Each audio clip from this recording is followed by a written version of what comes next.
13 families that can be considered to be the core of the powers that be, and of those 13 families, there's usually about 3 individuals that are actively running things. And from those 13 families, it goes out to a group of about 300 families, and from those 300, it goes out to about 3,000. So in that regard, it's very much the mafia. It's very much a Cosa Nostra, our household. And then from there, they operate all of the political elite and what we would think of as the celebrity upper echelon civil service. And they're all minion classes. So the powers that be could be described as only those 13 families, or it might be considered the 3,000 families on up, or it could be those people that have that level of security clearance higher than the President of the United States. So these people are not just in the United States, then they're scattered throughout the world. Correct, and the revolution is going to be planetary. It's not a United States sort of thing. In a similar fashion, we're going to repeat history here. Not only did the world deal with the American Revolution, but we also had the French Revolution, a Spanish Revolution, the revolution in the Caribbean, revolutions up and down South America, all in a very brief period of time in the 1700s. We're going to go through something like that, only it'll all happen at once across the planet. Probably over the course of 2011 and onward.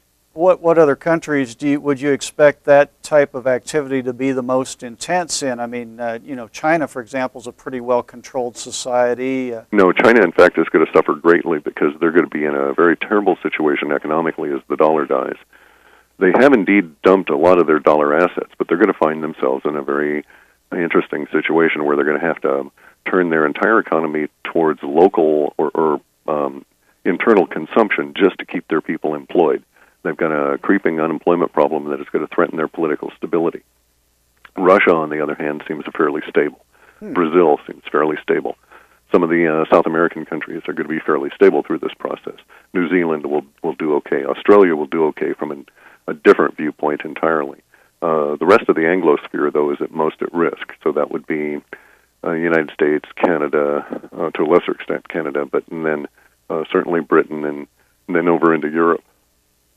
Well, what's interesting about what you're saying there is that, of course, in the United States, we've got kind of a history of independence and our constitutional way of thinking, constitutional government.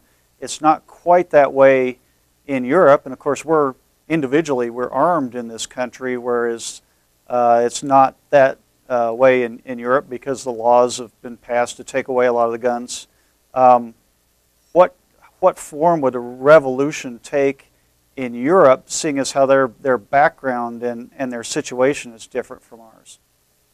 Well, I could comment on individual tactics, but I don't think that's pertinent because, it's just as easy to eliminate your enemy with poison as it is with bullets. In fact, sometimes far simpler. And there might be instances of those. The strategy, though, will be to root out and destroy individual members of the powers that be that are at the upper end of the financial system. Bear in mind that the central bank and warfare model will collapse. Central banks at a global level will collapse. And those countries that don't have them, oddly enough, like Iran, will start off with a greater sense of stability. And areas that are unstable will naturally start gravitating towards revolution in the format of even just mob action as people try and storm places, initially just for food. So, for instance, we have data that suggests that there are going to be food riots in Rome that will lead to the sacking of the Vatican and the opening of some of the Vatican's secret hoard of library material, simply because people will be so desperate and starving for food at one point here that there will be large masses of people shoving around looking for things to eat, and they'll go to areas that are guarded, assuming that that's what's there. I guess what I was kind of asking, maybe I didn't say it clearly, was here in the United States, I guess you could maybe see a revolution, or at least some portion of it, try to restore a constitutional republic. Even though our constitution is maybe not perfect, it beats the heck out of living in a dictatorship or fascism or whatnot. What kind of government, and do you see that happening? And then what kind of government would they head towards in Europe then, not coming from that background? Neither one of us are going to go that way. I don't see the United States as a constitutional republic being reconstituted in that sense. There may indeed be a national identity that exists after the revolution, but I don't see it as being modeled around any kind of a central authority.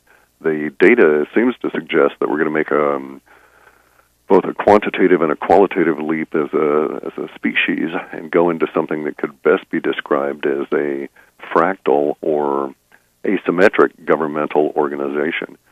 Imagine, if you will, a situation in which you are not dependent on anyone for the energy to run your house or your vehicle, and that you can use your vehicle because it's anti-gravity and costs you no energy to go anywhere on the planet at any given moment.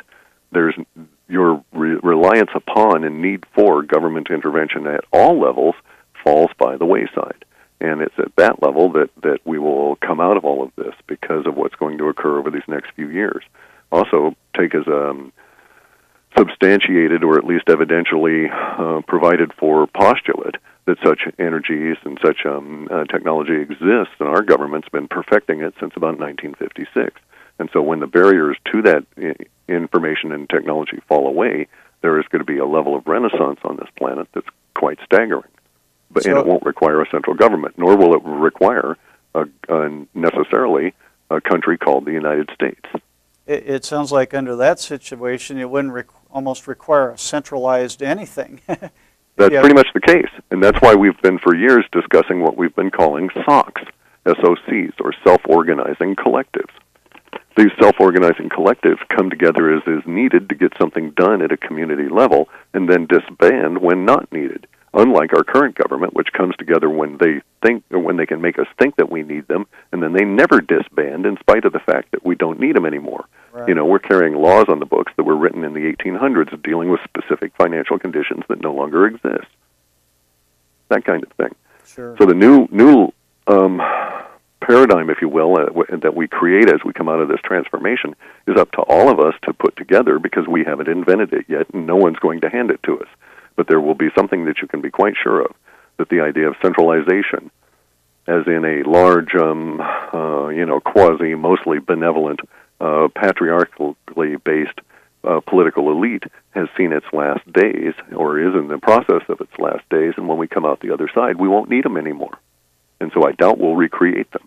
And so in that sense, the question is not really pertinent, because Europe will be going to this fractal, asymmetric, or holographic sort of organization where everybody has as much information as is needed to do anybody else's job, so to speak, and has the free energy and the capability to do it as we go forward in time. Sort of like really the basis for what the Star Trek whole concept is about. I'm not even sure we'll have money once we've got the free energy devices. Yeah, it certainly seemed like it's going to be like you say, it's a paradigm shift almost of every single thing that we take for granted or base our current activities on. And that's, I think, is what is really at the core of a lot of the fear that everybody has, because we're headed there whether we like it or not. And really, to a certain extent, a lot of people surrender control to government saying, oh, I'm very afraid of all of that. Here, you protect me, you guys just go out there and take care of that for me. And unfortunately, in the brave new world ahead of us, that attitude doesn't fly. Everybody's got to take personal responsibility and get out there and do some work. And it'll be a radical change for a lot of people, yeah. Well, if this kind of unlimited energy is available, though, wouldn't there be some temptation or attempt for the powers that be to try to somehow seize power of it and use it to try to re-erect their system of control?